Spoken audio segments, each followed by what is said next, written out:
السلام علیکم ورحمۃ اللہ وبرکاتہ۔ اللہ تعالیٰ کے فضل و کرم، اس کی توفیق اور عنایت سے آج جمعہ کے اس درس میں حضرت سیدنا ابو بکر صدیق رضی اللہ تعالیٰ عنہ کی کچھ مزید خصوصیات، کہ اللہ تعالیٰ نے کن کن فضائل اور کن کن معاملات میں حضرت ابو بکر صدیق کو سرفراز فرمایا۔ حضرت سیدنا ابو بکر صدیق رضی اللہ تعالیٰ عنہ، آپ کے بارے میں پہلے یہ بات ذہن میں رکھنی چاہیے کہ ابو بکر آپ کی کنیت ہے۔ ابو بکر آپ کی، عبداللہ آپ کا نام ہے، عبداللہ آپ کا نام ہے، اور ابو بکر کا معنی یہ ہے جو ہر کام میں اولیت حاصل کرنے والا ہے۔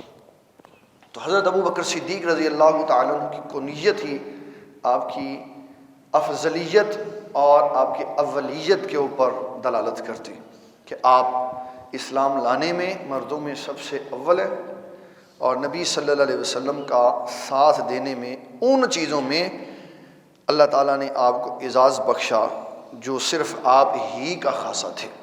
مثال کے طور پہ نام تو ابو بکر ہو گیا، یہ اجتماعی خصوصیت آ گئی کہ اللہ تعالیٰ نے آپ کو ہر کام میں اولیت بخشی ہے۔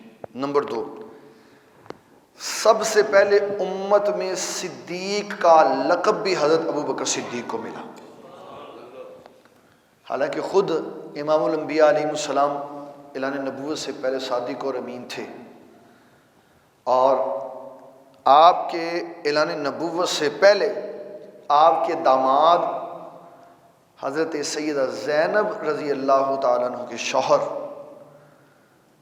عاص بن ربی، یہ بھی صادق اور امین تھے، لیکن ایمان لانے کے بعد وہ ایمان نہیں لائے جلدی، وہ بعد میں ایمان لائے۔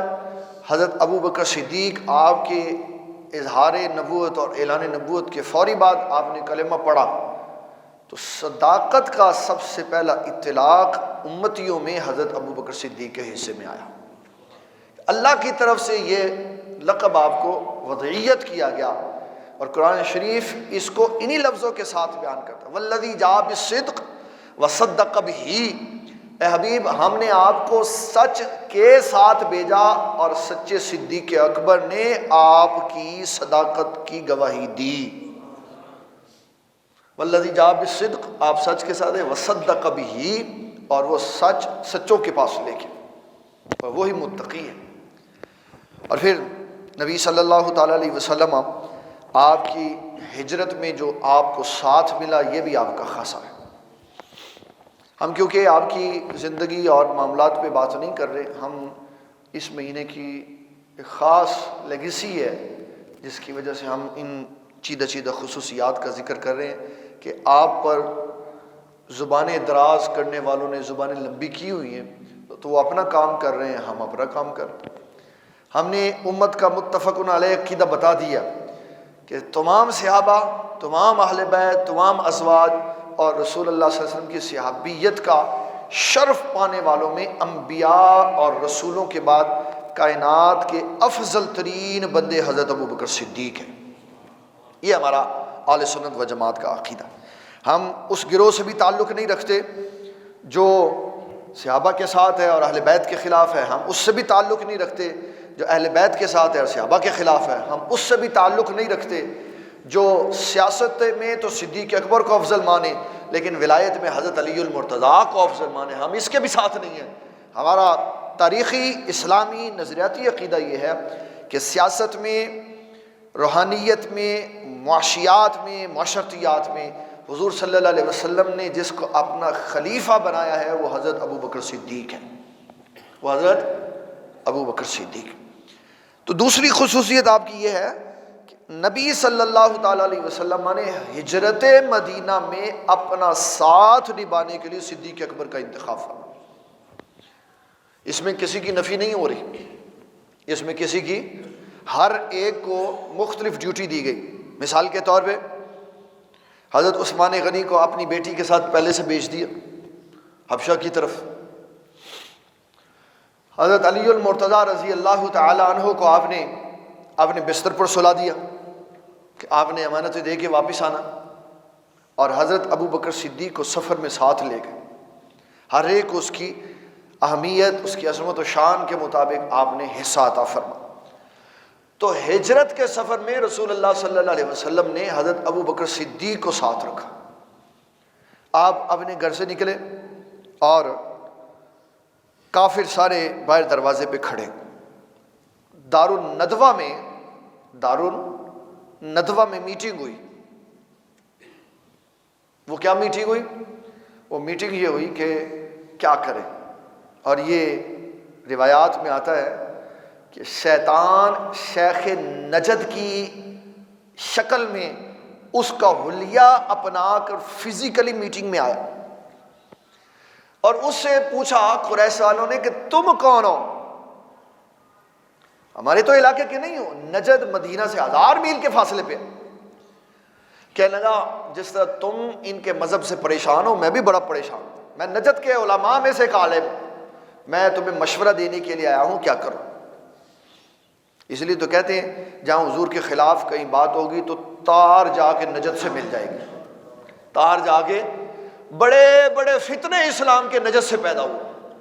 حضور پاک صلی اللہ علیہ وسلم نے فرمایا، آپ نے دعا کی اللہم بارک فی یمننا، یا اللہ یہ ہمارے ساتھ یمن ہے، اس میں ہمارے لیے برکت پیدا فرما. تو صحابہ نے کہا حضور یہ نجد بھی ہمارے ساتھ. آپ نے فرمایا اللہم بارک فی شامنا، یا اللہ شام میں ہمارے لیے برکت پیدا فرما.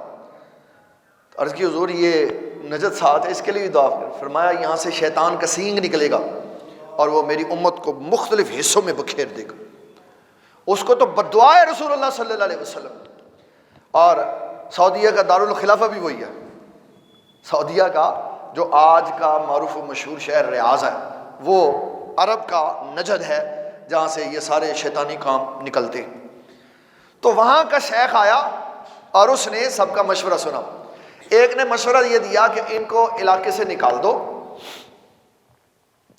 شیطان نے کہا کہ نا ایسا نہیں کرنا، علاقے سے نہیں نکالنا، اور یہ اتنے اچھے اخلاق والے ہیں جہاں جائیں گے لوگ ان کے گرویدہ ہو جائیں گے.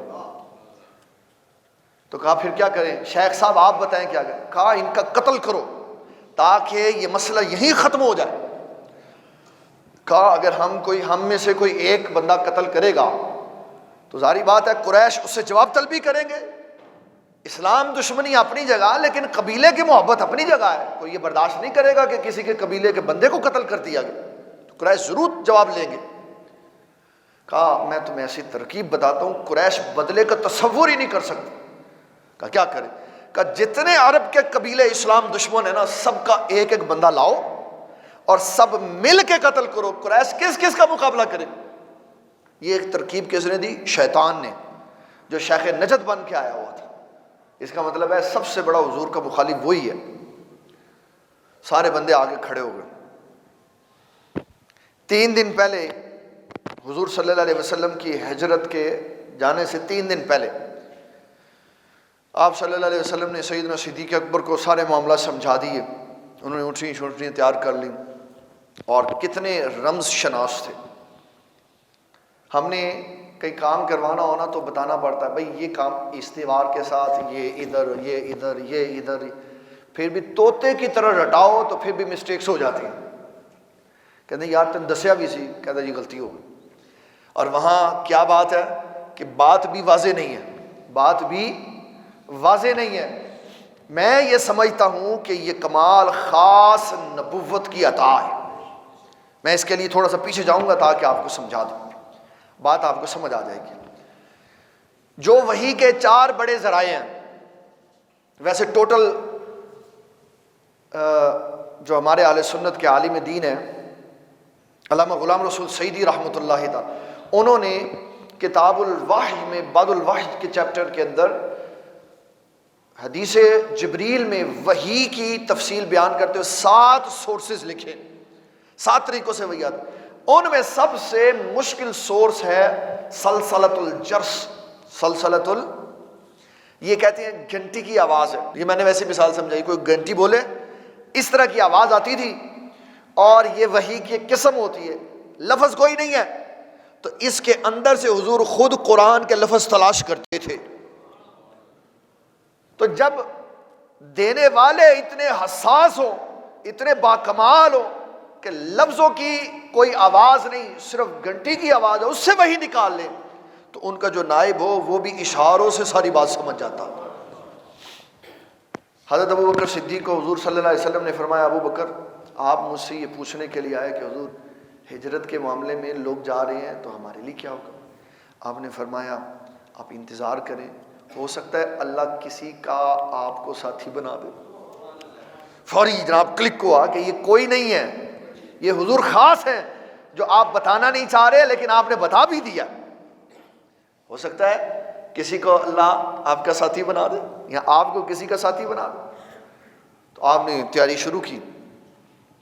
جس رات آپ نے ہجرت کرنی تھی، مشرک سارے دروازوں پہ سارے قبیلوں کے افراد کھڑے تلواریں لے کے کہ جو ہی یہ باہر نکلیں گے تو ہم اپنا ناپاک ارادہ پورا کرنے کی کوشش کریں۔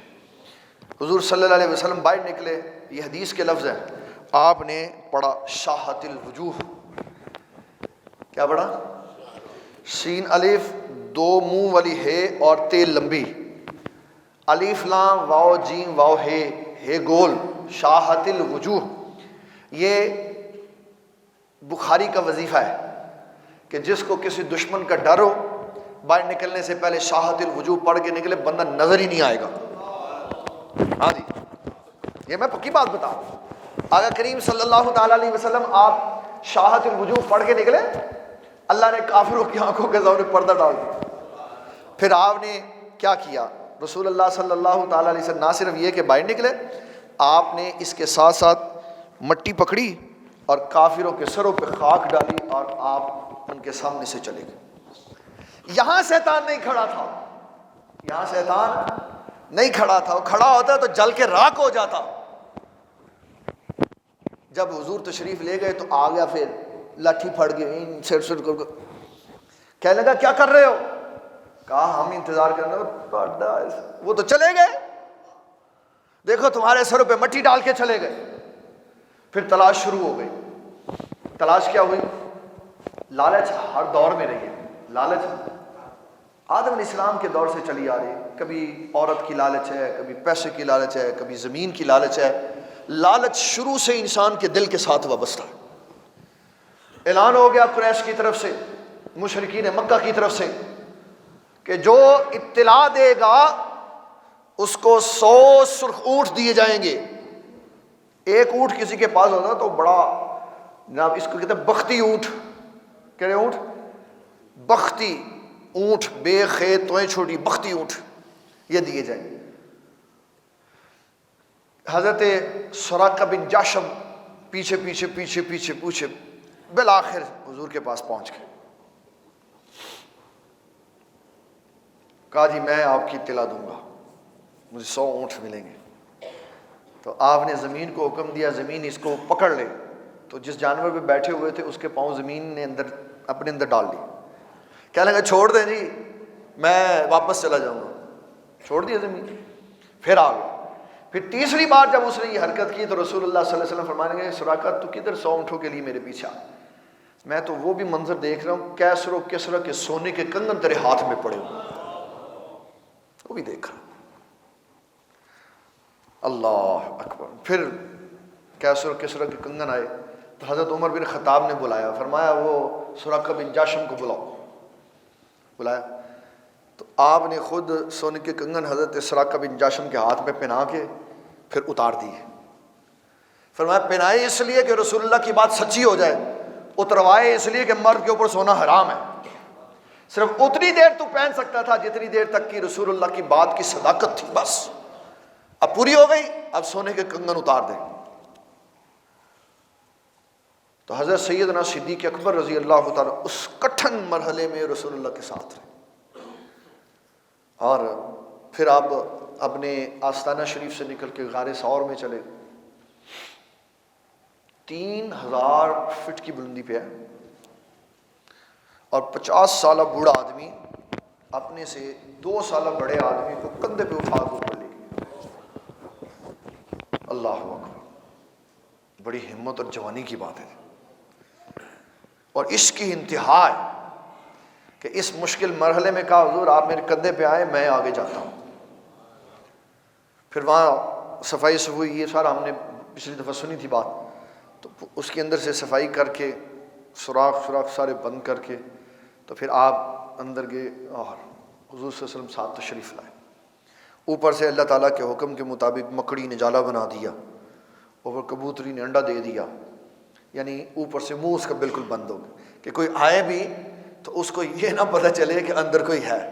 اس مقام پہ اللہ نے کہا، سیدنا صدیق اکبر نے کہا حضور یہ اگر اندر دیکھ لیں تو فرمایا غم نہ کرو، اللہ ہمارے ساتھ ہے، اللہ تعالیٰ ہمارے ساتھ ہے۔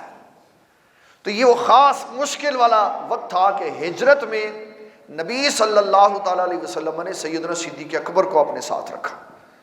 اللہ بابا نگینہ صاحب رحمۃ اللہ فرماتے ہیں ابو بکر ساتھی نبی دے سفر دا، احد دا تے خندق حنین و بدر دا، ابو بکر ساتھی قبر تے حشر دا، قبر تے حوض کوثر پہ، وہ غار ثور میں، مزار میں، حوض کوثر پر، ہر جگہ رسول اللہ کے ساتھ۔ کیسی اللہ تعالیٰ نے ان کی مقدر کو سنوارا ہے کہ ہر جگہ امام الانبیاء علیہ السلام کا قرب اللہ نے ان کو عطا فرما دیا۔ پھر بھی دیکھ لو لوگ زبان لمبی کرتے ہیں، پھر بھی حضرت ابو بکر صدیق کے بارے میں لوگ زبان لمبی کرتے ہیں۔ تو بھائی اللہ تعالیٰ نے نبڑ لینا ہے، اللہ تعالیٰ نے نبڑ لینا۔ میں اس میں اپنے لوگوں کے لیے بڑی سادی سی بات یہ کرنا چاہتا ہوں، اگر کسی مسئلے میں الجھ جاؤ، ہمیشہ یاد رکھنا، اگر کسی مسئلے میں الجھ جاؤ تو طریقہ حضرت علی المرتضیٰ نے ہمیں بتایا ہے کہ ہماری نیت کیا ہونی چاہیے۔ ہماری نیت کیا، سارے مسئلوں سے جان چھوٹ جائے گی، سارے مسئلوں سے جان چھوٹ جائے گی۔ وہ کیا ہے؟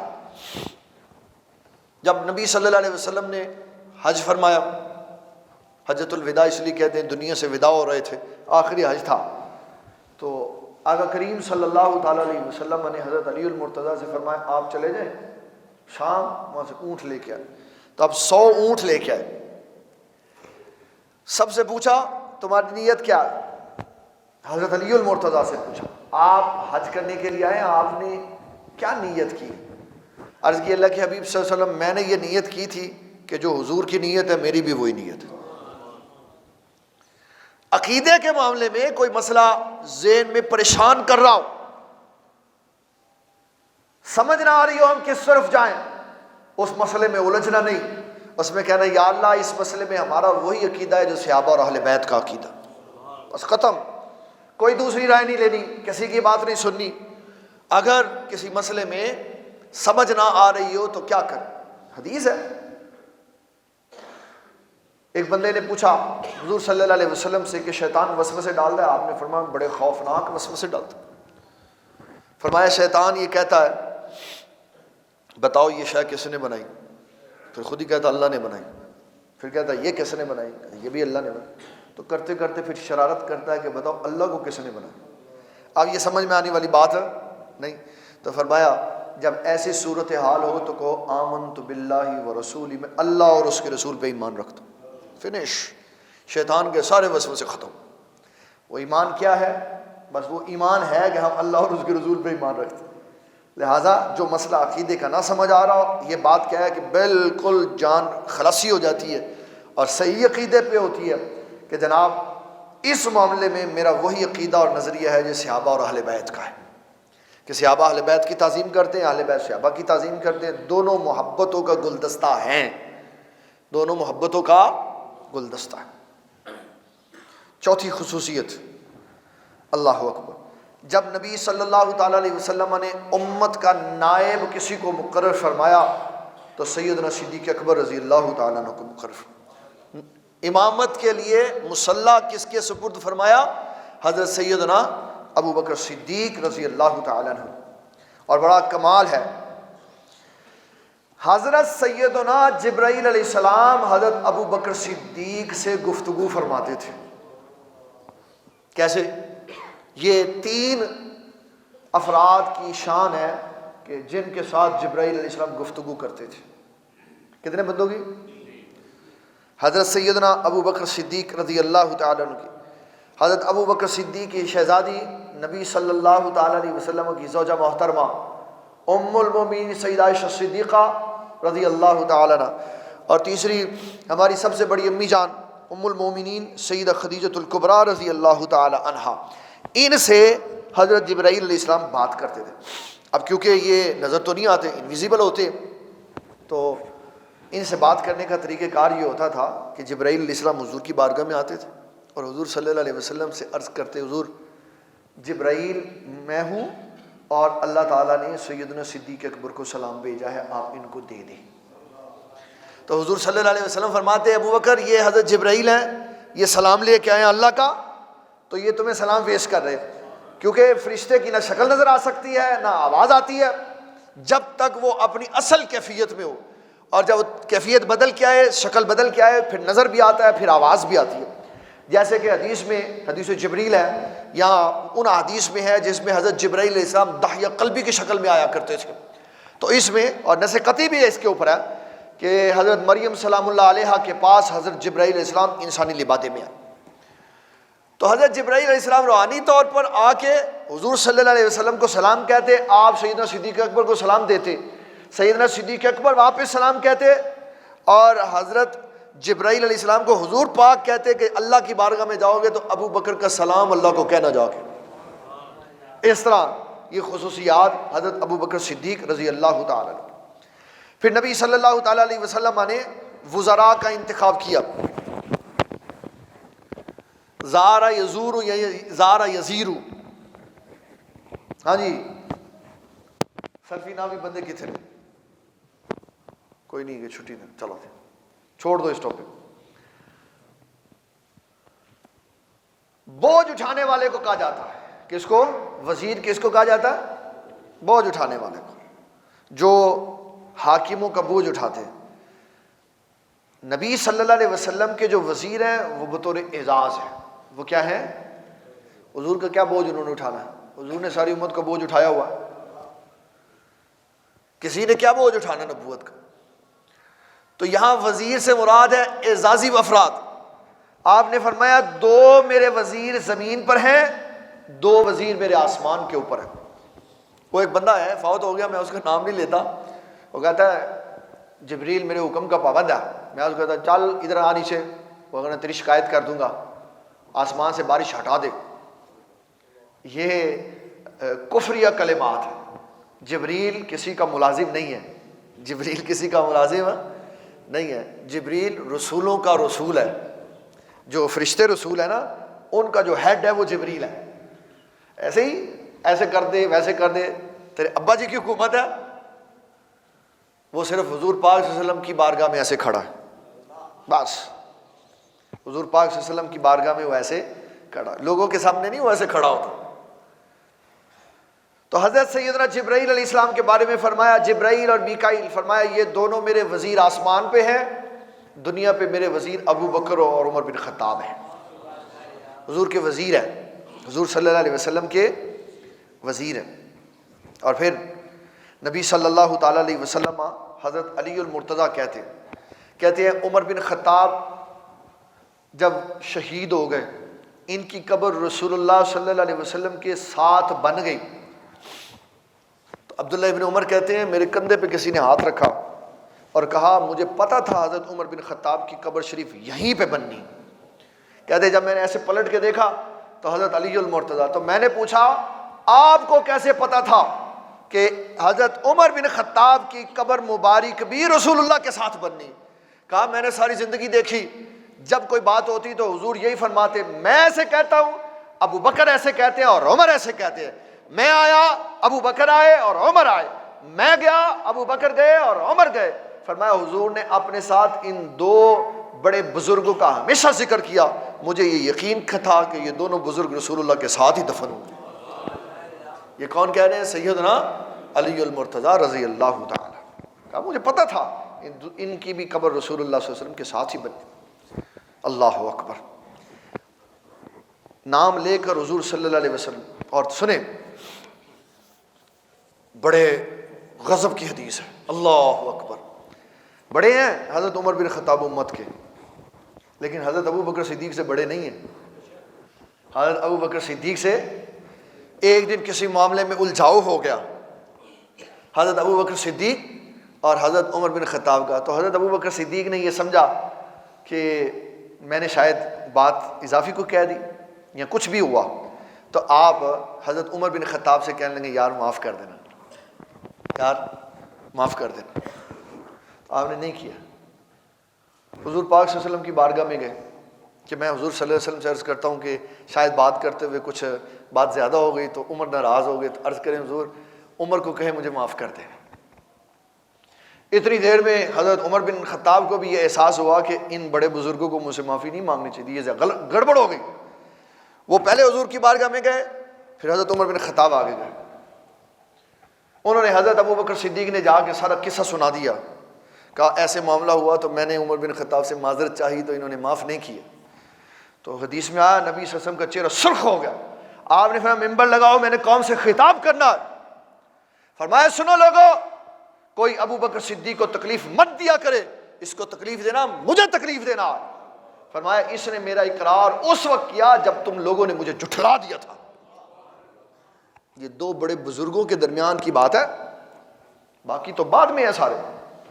فرمایا ان کے ساتھ کسی نے ناراضگی والا پہلو نہیں رکھا. اتنا حضور صلی اللہ علیہ وسلم ان کی عزت و وقار کا خیال رکھتے. ایسی شخصیت ہیں حضرت ابو بکر صدیق کہ رسول اللہ صلی اللہ علیہ وسلم نے ان کی تعظیم کیسے بیان فرمائی. فرمایا جس نے مجھ پر احسانات کیے میں نے سب کا بدلہ دیا سوائے ابو بکر صدیق کے. اتنے احسانات کیے, اتنے احسانات کیے, ان کا بدلہ قیامت والے دن اللہ خود عطا فرمائے گا. کسی کے بارے میں یہ جملہ نہیں ہے جو سیدنا صدیق اکبر کے بارے میں. اور پھر فرمایا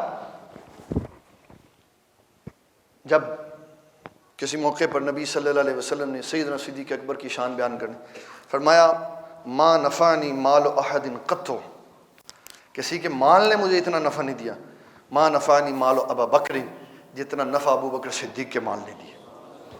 حضرت ابو بکر صدیق رو پڑے, کہنے لگے حضور میرا مال, انا و مالی الا اللہ کا یا رسول اللہ. حضور آپ میرے مال کی بات کرتے ہیں, یہ مال بھی آپ کا, یہ جان بھی آپ کی, سب کچھ آپ کا ہے. لہٰذا ان کا جب ذکر ہوگا تو عزت و تعظیم سے ہوگا. اللہ تعالیٰ دین اسلام کا فہم